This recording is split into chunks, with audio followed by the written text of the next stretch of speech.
为你播出，其中一场睿智的开始，试图自见节目和教徒的八关斋戒，30之日，2015年8月5号，以英文开始于法国。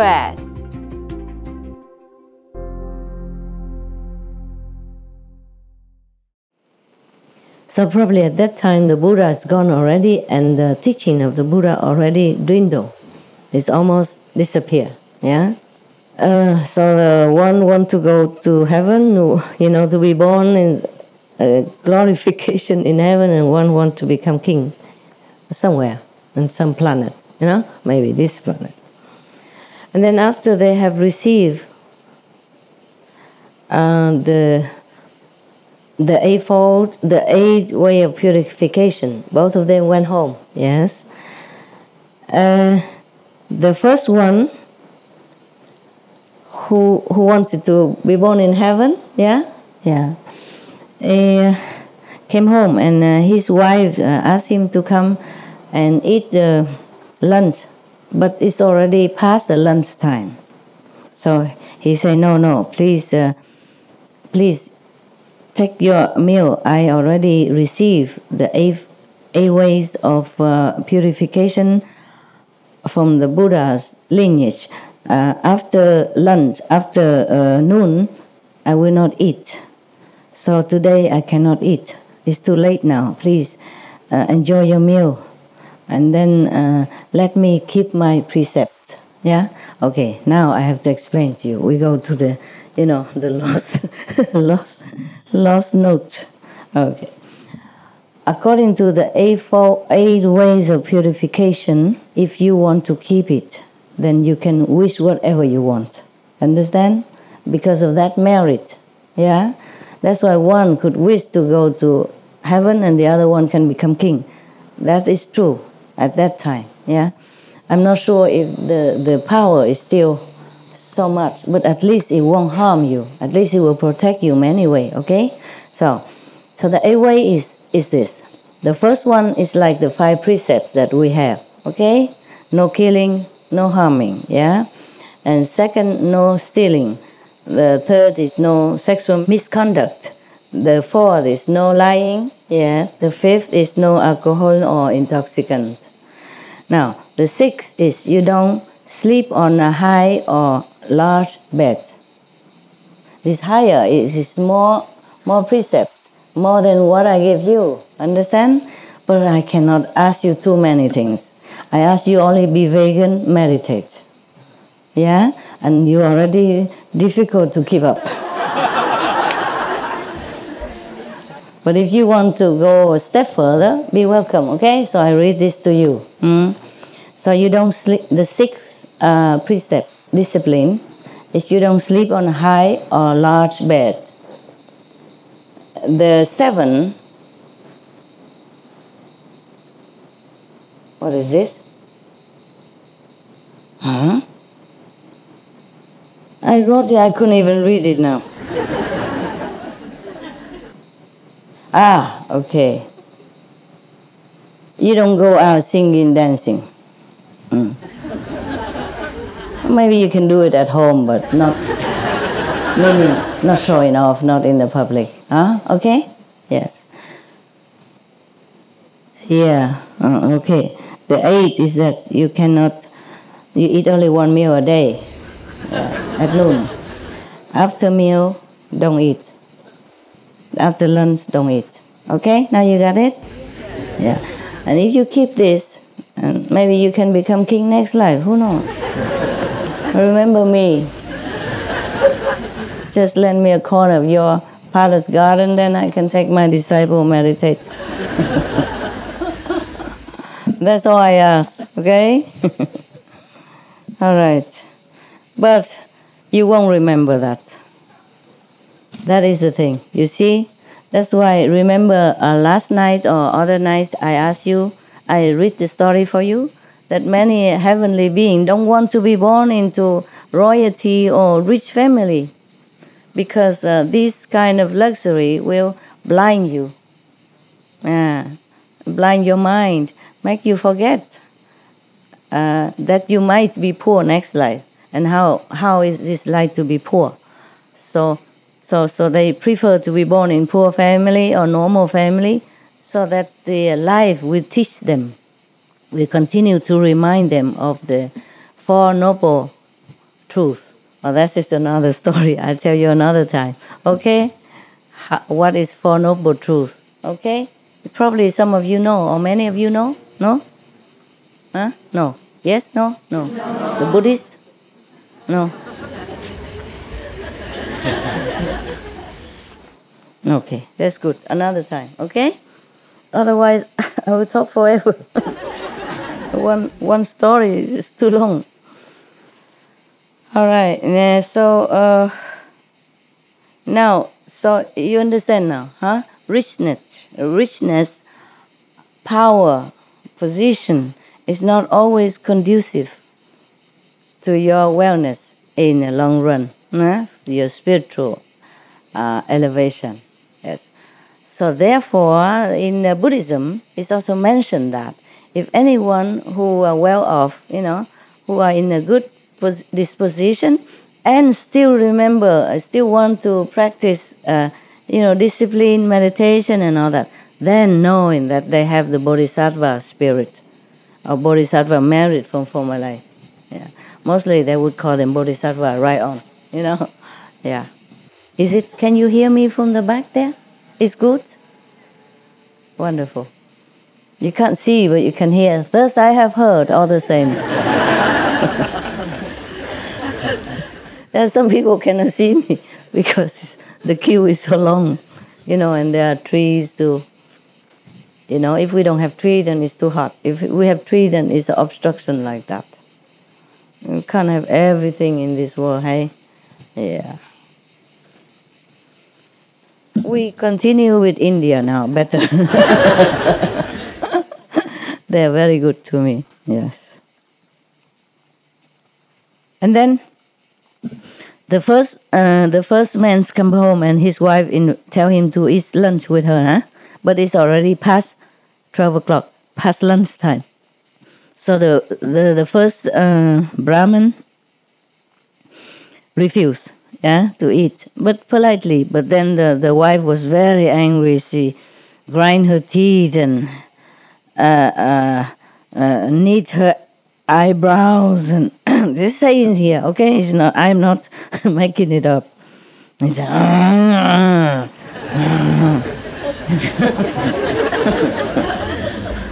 You are the Brahman clan,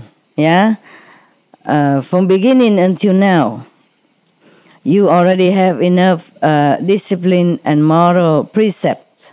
Why do you go and ask for the Buddhas, whatever that is, to receive this path of ways of purification? If you don't forsake this whatever nonsense, I am going to, and then come eat with me, then I will tell this story to all the Brahman in our country, and then they will kick you out of their group. Like you are betraying your religion, your caste. Wow, that's a big stuff. Yeah, and then I myself also kick you out of this house. That is even more trouble, right? Kick out of the group maybe okay, but kick out of the wife's house. Oh man, I don't know any man can bear that. Okay. So after all this bombardment of threatening promise, the guy was, softened like a boiled noodle, boiled Italian spaghetti. So he was very respectful of his wife. First they say, especially he's very respectful of his wife, and then the next, scared of his wife. First the respect of wife, and then scared of this wife. It's written here, I don't exaggerate. So he lost his courage. So he came and sit sat down and eat with her.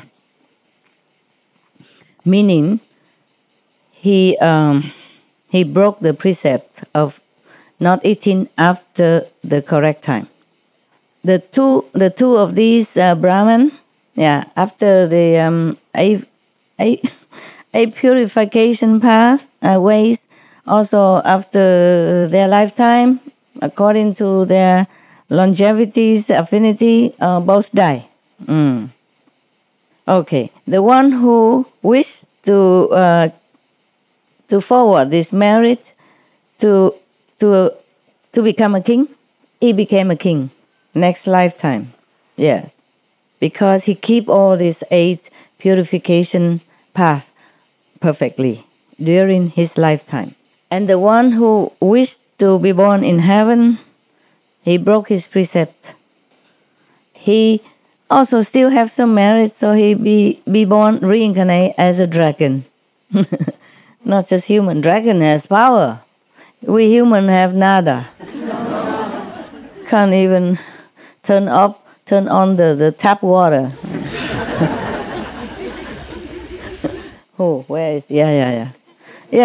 I have witnessed. He just standing there. I don't know how to open the tap. I can't believe this. And I give him a sausage, vegan sausage, of course. And yesterday I told you about my dog drink beer. It's all non-alcohol, huh? Don't think master drink beer and then go home and buy it and then make excuse and blame on me, huh? All non-alcohol. Capisco? So he be born as dragon. Dragon, dragon, they rule the kingdom of the underworld, ocean, underwater. You don't see it, of course, but they exist. They have palaces, they have prince, princess, and even though you think they look like, when you say a dragon, you imagine it look like these dinosaurs, big and all that, and say breathing out fire. Maybe they do, but in the down there in the water, they look very beautiful beings. Understand? It's just their race is dragon race, and our race is human race. Yeah, okay, and the dog race, tiger race, dragon race. Yes. So of course, when they come up here, they can also appear as dragon, or they can also appear as beautiful as you or I. Yeah. Because they have magical power. They're more powerful than us. And if you cross them, they breathe fire. True. But maybe invisible fire, still make you feel burning and agitated and trouble. Even if you don't see them. If you see them or not see them, don't cross a dragon, okay? The human being who is born in under the Chinese side of dragon, they're also like that. They are very fiery, And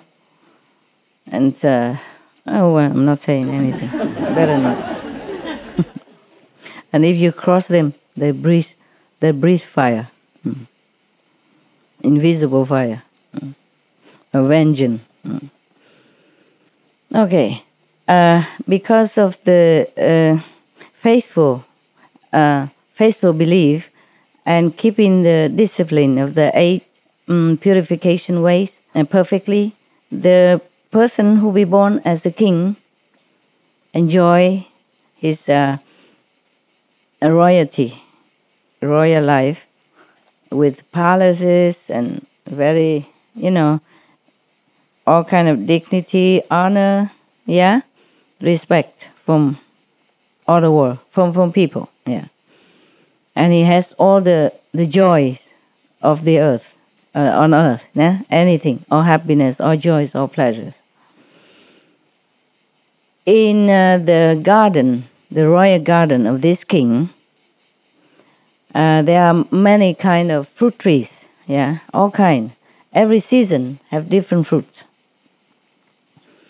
And there is the gardener to take care of this garden. Every day he take out the best fruit to bring it to the king. And the king trusts him very much. because he's a very capable gardener. You know, all the things in the garden he took really good care, and all lushful and very fruitful. Yeah, so the king really liked him. And also there's also flowers and all that, so he planted all very well. He took care very well. So he always bring flowers to decorate the palace, and fruit for the kings and the retinue, the royal household. And then one day, he is still working in the garden and walking around, and he came to the well of the garden, you know, from which he get water to water all the plants. And suddenly he saw a fruit that he has never seen before, and it doesn't exist in this royal garden. And looks very, very beautiful. And then the fragrance emitted from it. He even smelled it, even from very high. You know, when the fruit is below in the water well, you can still smell it. And it's emitted all around in the garden. Just one fruit. So he fished it up, yeah, and he was thinking, oh, whenever I go into the palace, the door officer always very friendly to me and respectful to me, and very quickly open the gate and all that. And I has never give anything to him to show my gratitude and friendship. So today, this is a very rare fruit. I should give it to him. What a good boy, huh?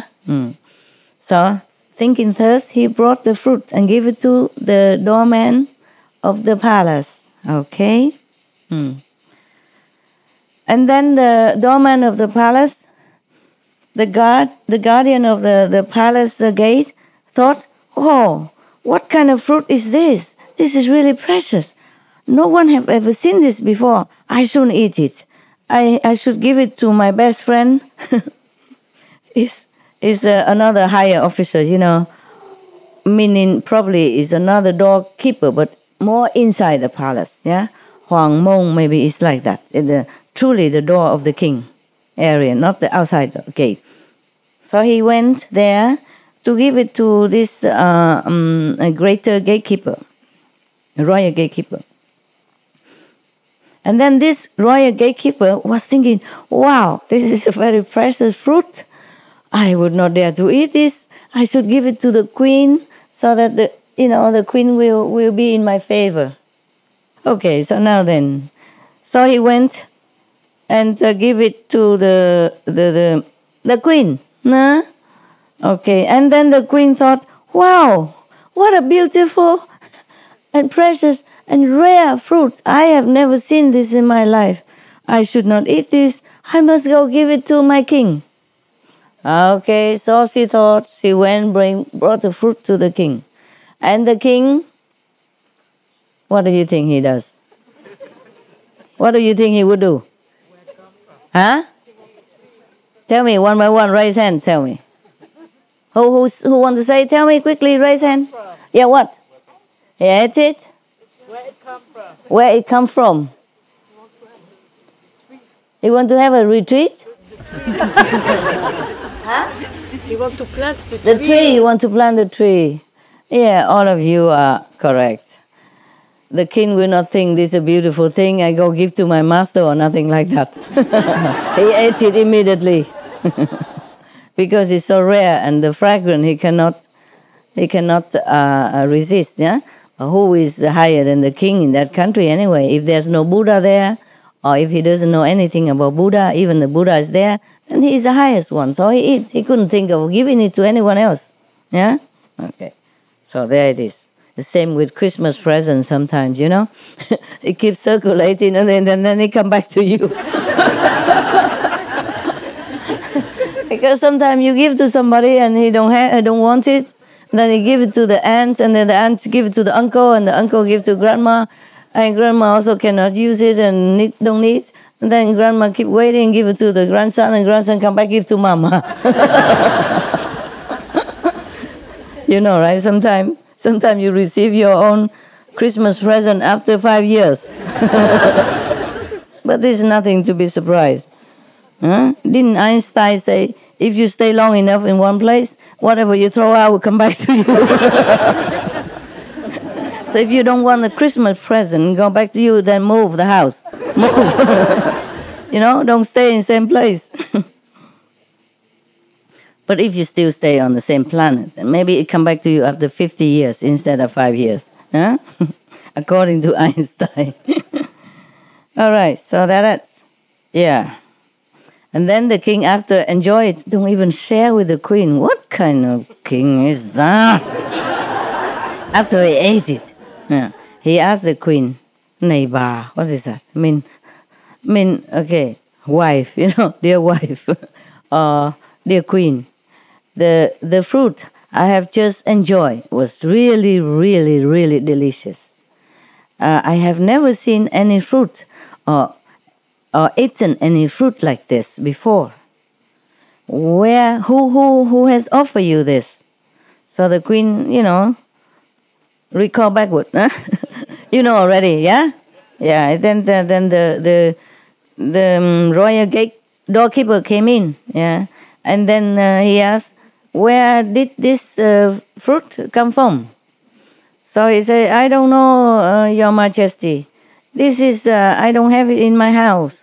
This is yesterday the gatekeeper gave it to me. Please forgive me. So, and then the king called the gatekeeper. Where does this fruit come from? Where did you buy it? So the gatekeeper also say, oh, Your Majesty, forgive me. I don't have it in my house. I don't know where it's come from. Yesterday, the gardener gave it to me. Please forgive me. So gardener come. Gardener, in my royal garden, there are such kind of fantastic fruit. Why did you never give it to me before? Yeah. And then you give it to someone else. So the gardener say, Your Majesty, in our garden, don't have this. Yesterday I saw it. I took it out from the well. I saw it in the well. So please, I don't have any seed to even plant this. I don't know where it come from. I just saw it suddenly in the well. So please forgive me. He's so scared already, you know, because it can be chop, you know. Yeah, the king in the former life chop many things. Okay. Thank you for laughing so much.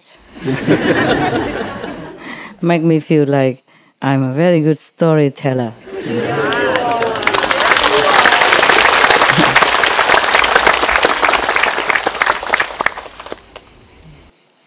Okay, and then the king ordered us, from now on, every day you have to bring this fruit to me to eat. If not, then chop. It's true here. If not, then his head will go on holiday. You know, leave his body and went on holiday somewhere. The gardener, the royal gardener, hearing thus, he almost collapsed. His eyes, his face, all become very green, you know, too scared. He trembled and sweat. And then he bowed, you know, prostrate to the king and left. When he went back to his garden, he sat there all by himself, so miserable, so sad, so worried, so scared. He doesn't know whom to ask for help. And then he was crying and crying. And suddenly there's somebody who come and asked him, Hey, you, why are you so frightened and crying so heartbrokenly like that? Please tell me. If I can help you, I will help you. Please stop crying. So the gardener say,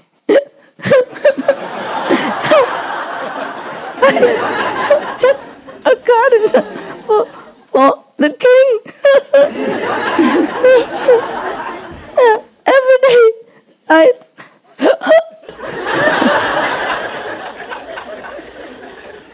every day I faithfully brought the best fruit to His Majesty.